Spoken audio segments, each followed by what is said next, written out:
They say if you hear your childhood nickname whispered from the dark, you must never answer, because it means the past is not done with you.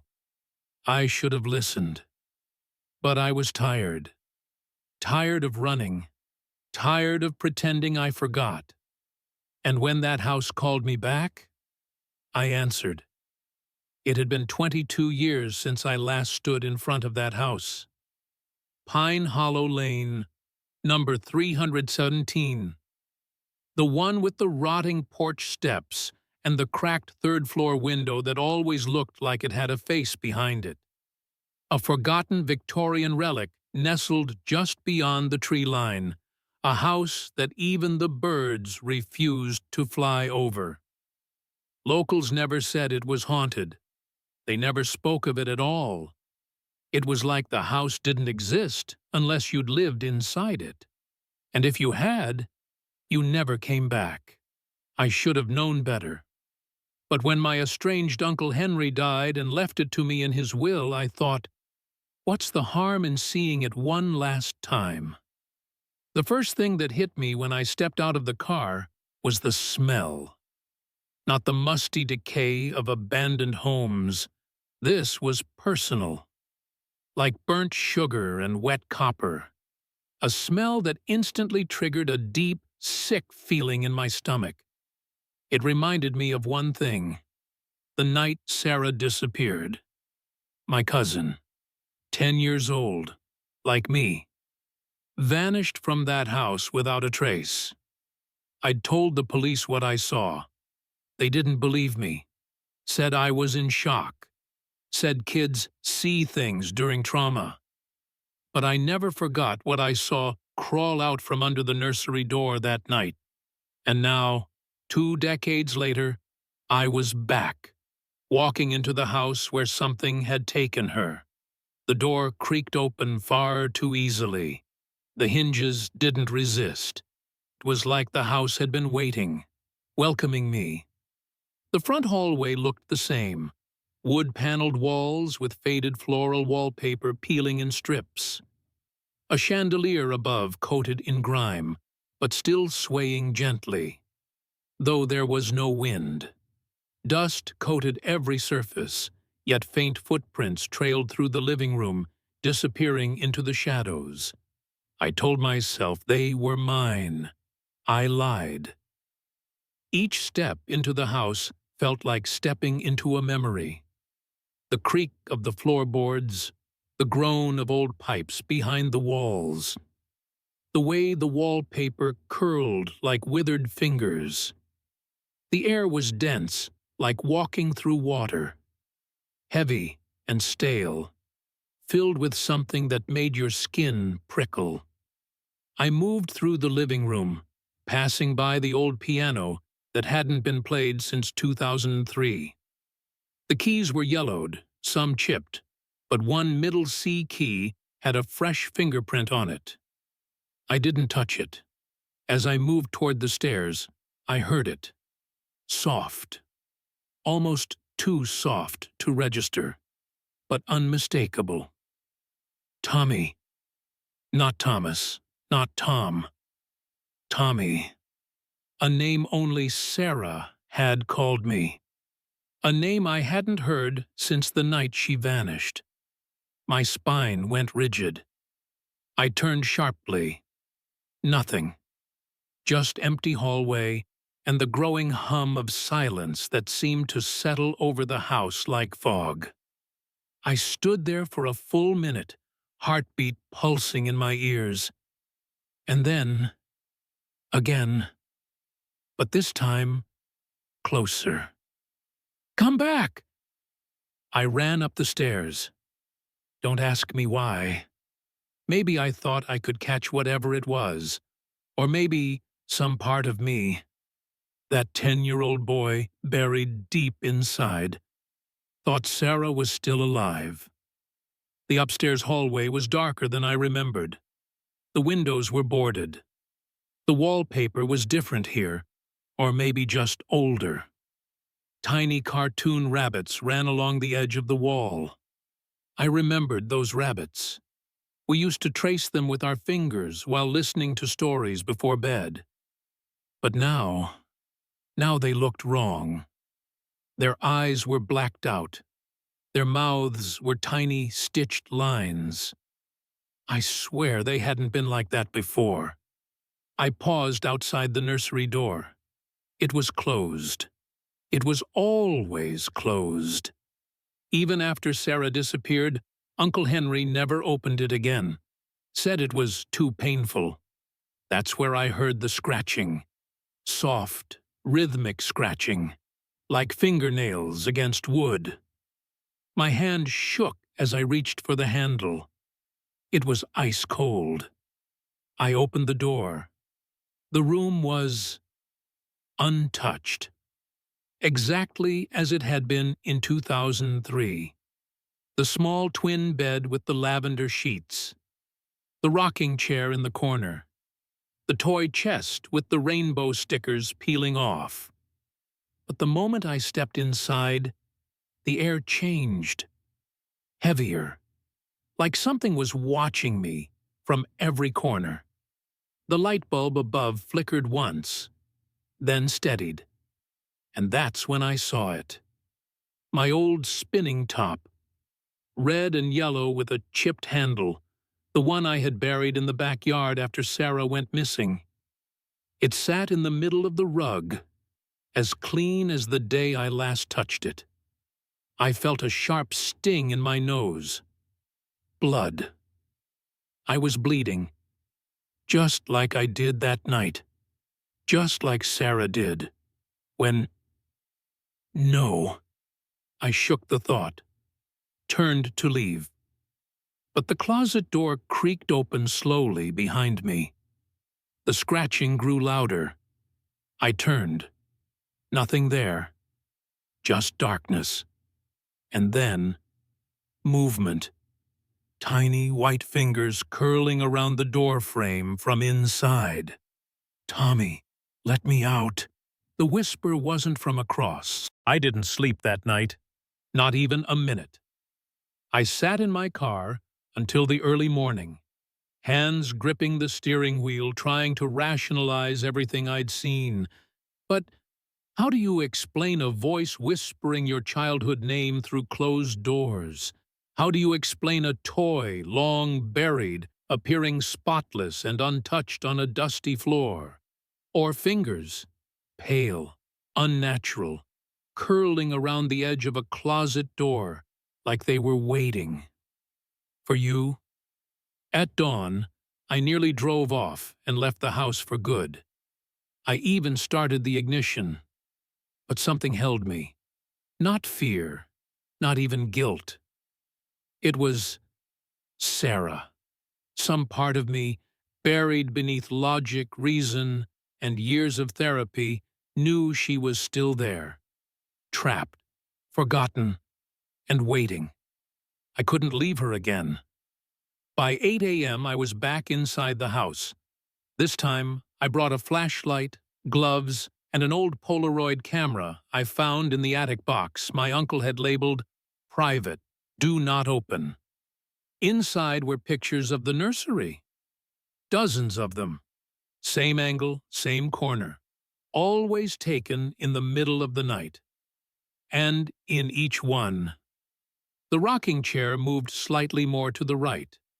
In the last photo, the chair was completely tipped over, and in the background, barely visible, was a smile pressed against the closet crack. That was enough to confirm what I already knew. This wasn't grief. This wasn't trauma. The house was alive, and it remembered.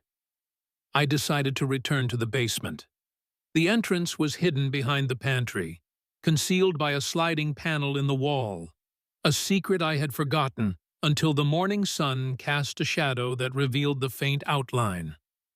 My uncle must have added it after Sarah vanished, as if sealing away something no one should ever find. But curiosity, no, purpose, pushed me forward. The staircase groaned with every step, louder than I remembered. The air turned colder, thicker, as if descending into a lake of invisible water. Cobwebs clung to my face like thin skin. My flashlight flickered nervously, not due to battery. It felt like interference, like something didn't want light down here. I reached the bottom and nearly gagged. The smell, rot, mold, copper, something dead, and something preserved. The basement wasn't empty, far from it. Boxes were stacked like a hoarder's tomb, but each one had childlike scrawlings across them. Names, dozens of them. Lily, Mason, Sophia, Jonah, Sarah. My heart stopped. I tore the lid off the box labeled Sarah. Inside were old toys, her diary, a pink dress, and a note written in trembling adult handwriting. She won't stop crying. I told her to be quiet. I told her not to tell. I told her she belonged to the house now, like the rest. It was signed H. I dropped the paper, backed away. My foot struck something, a doll, no bigger than a baby's torso, but its face was sewn shut, its arms bound in twine. And then it began to twitch. I turned, aimed my flashlight toward the far wall, and that's when I saw it. The mural. It stretched from floor to ceiling, painted in blood-like reds and earthy browns. At first glance, it looked childish, like a child's drawing. But the longer you looked, the more horrific it became. Figures, small, children, all lined up, holding hands, no faces. Behind them, a towering shadow. A man, or what looked like one. Hollow eyes, long arms reaching down to the children, and above them all, the house. Not a house, this house. And in the center of the mural, painted darker and thicker than anything else, was a closet door. And on it, written in what I swear was dried blood, were the words, "Let me out." I stumbled backward, nearly dropping my flashlight. The air began to vibrate, a low hum, like a cello string being pulled tighter and tighter. Then, from above, footsteps, rapid, small, childlike, running across the floor above the basement. Then pounding, then laughter. Not joyful laughter, laughter like something pretending to be a child. I ran upstairs, but the moment I reached the pantry door, it slammed shut in my face. Locked. My phone buzzed, somehow back from the dead, lighting up with a single text from an unknown number. "Tommy, we're not finished." The light bulb above flickered wildly. Dust rained down from the ceiling. I could feel the house shifting, like its bones were cracking, like it was stretching awake after years of slumber. And then I heard it, from the front hallway, a soft, old music box melody, the kind Sarah used to play when she was scared, the same song she hummed the night she vanished. I stepped out, flashlight shaking. The music came from the nursery. Of course it did. The house didn't just want me to see the basement. It wanted me to remember. The music grew louder as I approached the nursery. That same delicate lullaby. Notes broken, slowed, like an old record playing underwater. My flashlight flickered again. I slapped it. Nothing. Darkness swallowed the hallway like thick ink. I could feel the house breathing, its walls expanding and contracting in time with my heartbeat. As I reached the door to the nursery, it creaked open on its own. Not violently, gently, like a mother inviting her child in for bedtime. And then the lullaby stopped. Inside, the nursery looked off. The rocking chair now faced the center of the room, though I remembered clearly I had turned it to the wall earlier. The stuffed animals on the bed were no longer where I'd seen them either. They were all sitting in a neat circle on the rug, their stitched eyes all facing the spinning top. The same red and yellow spinning top, still unmoved, still impossibly clean, still waiting. But the closet door, it was wide open, and behind it, only blackness, no coats, no shelves, no back wall. Just pure, yawning dark that seemed to absorb light rather than reflect it. It was like the mouth of a cave, or something worse. I should have left. I know that, but the house doesn't let you leave once you've stepped too far in. I approached slowly. Each step felt like I was sinking deeper into something not physical, but psychological.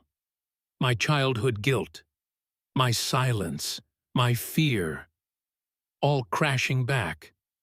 And then I heard it again. "Tommy!" This time, behind me. I turned quickly, nothing, except one of the stuffed animals, the gray bunny, now sat closer to the door. I was certain it had been in the circle before, but now it sat at the edge of the rug, head tilted unnaturally to one side. Watching me. I stepped into the closet. Just 1 foot, then 2. Instant cold. Not regular cold. This was absence of warmth. The kind of cold you feel in morgues or deep caves where the sun has never touched. My breath fogged instantly, and then something clicked beneath my foot. Wood. A loose floorboard. I dropped to my knees, shining my phone's dying flashlight toward the closet floor. One of the boards had a thin crack running along the edge, barely visible, but unmistakable. I pressed it. It moved. I wedged my fingers underneath and pulled. The board groaned, resisting like flesh being peeled back, and beneath it, I saw what no child should ever have to remember. A small, decaying hand. Sarah. I screamed. I don't know how long I stayed on the floor, paralyzed, breath shuddering in broken sobs. Beneath that board was the truth. The truth Uncle Henry had buried. The truth the town ignored. The truth the house had preserved. There was more than just Sarah. Dozens of tiny bones, lined in rows beneath the closet. A graveyard of forgotten children, sacrificed for what? Silence? Power? Madness? The house creaked above me. Footsteps again, but this time, not childlike. Heavy, measured, purposeful. A shadow moved past the open closet. I held my breath, and then it spoke. "You never were supposed to come back, boy." My uncle's voice. But he was dead. I slowly stepped out of the closet, legs trembling. The hallway light above flickered to life, and standing at the end of the corridor was Henry, or what looked like him. But his face was wrong. His skin sagged unnaturally. His eyes were empty sockets, yet I could feel him seeing me. His mouth opened and closed like a broken ventriloquist dummy, and his neck twitched like he was being controlled by strings. Behind him, the wallpaper pulsed like flesh, the rabbits now crawling across the walls, eyes oozing black. "Sarah never listened," he said, voice layered, his and something darker beneath. "She asked questions. She opened the door. Now she's part of the house, like you will be." I backed into the nursery. The door slammed behind me. The window was gone. Not boarded, just gone. Outside was void, no sky, no trees, just black. I turned to run for the closet, to hide, to scream, to pray. But the room shifted. Literally.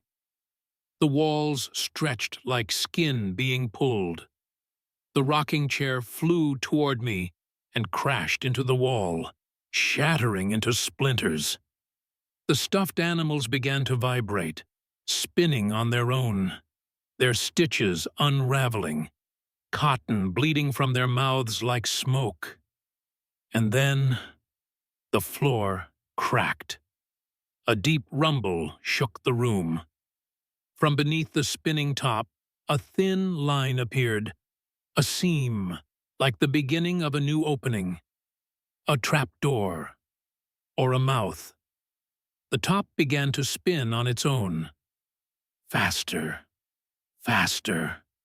A voice from beneath whispered, "Let us out." Hands, small, gray, bone-thin, reached from the crack, clawing at the floor. Not to escape, to pull me in. I screamed, grabbed the edge of the bed, and yanked myself backward. And just before I blacked out, I saw Sarah's face, half decayed, half beautiful, eyes full of sorrow. She mouthed one word, "Run." When I woke up, I was outside, flat on the lawn. The sky was pale with early morning light, and the air was cold, but breathable, normal. My head throbbed like I'd been smashed with a brick. My shirt was torn, my palms scraped. I sat up slowly, half expecting the house to be gone. But no, it stood there, still, silent, watching. And then something strange. The front door was wide open, gently swinging back and forth, as if waving goodbye. I didn't go back in. I didn't speak. I didn't breathe more than I had to. I simply got into my car, started the engine with shaking hands, and drove. The whole time, I didn't look in the rear-view mirror. Not once. The first few nights back at my apartment in Boston were okay. I kept the lights on. I played music. I told myself I imagined everything. Hallucinated. Trauma returning after years of suppression. I tried to believe the psychologists were right. Then the calls started. No number. Just static. Every night, same time, 3:17 a.m. One night, I answered. I wish I hadn't. The static was louder than usual. Then it broke, and a child's voice whispered, "Why did you leave me?" I threw the phone across the room. The next morning, there were footprints. Muddy, small, barefoot, leading from my bedroom window to the closet. I live on the 6th floor. I burned the clothes I wore that night, deleted every photo on my phone, sold my car, but the house didn't forget. The shadows began to follow me. I'd see them from the corner of my eye, in the subway, in the grocery store mirror, even on Zoom calls, just a flash. A child-shaped silhouette standing too still, head slightly tilted, watching. I stopped sleeping. I stopped eating. I stopped trying to explain it to anyone. They wouldn't understand. The worst part? The messages, written on fogged mirrors, on steamed-up windows, on the inside of my fridge door. Let me out. Every time I erased them, they came back in a new place. Once I found it written across the inside of my eyelids when I blinked in the bathroom mirror. I don't remember how long I screamed. Last week, I received a package. No return address. Inside, one item. My red and yellow spinning top. Clean. Unbroken. Waiting. I dropped it into the garbage chute. Poured bleach after it. That night, it was back on my pillow. Still spinning. Still watching. I knew then the house had followed me. Or rather, it had never let me go. I tried returning to Pine Hollow. Thought maybe I could burn it down. End it. But when I arrived, the road didn't exist. Literally. The GPS glitched. The signs vanished. Locals swore there was no house at 317 Pine Hollow Lane. Even my uncle's name wasn't in town records anymore, as if the house had erased itself, and me along with it. Now I write everything down, just like Sarah must have tried. Maybe someone will find this. Maybe it'll get posted. Maybe you reading this right now, maybe you'll feel it too. That cold breath behind your shoulder. That faint scratch from inside your wall.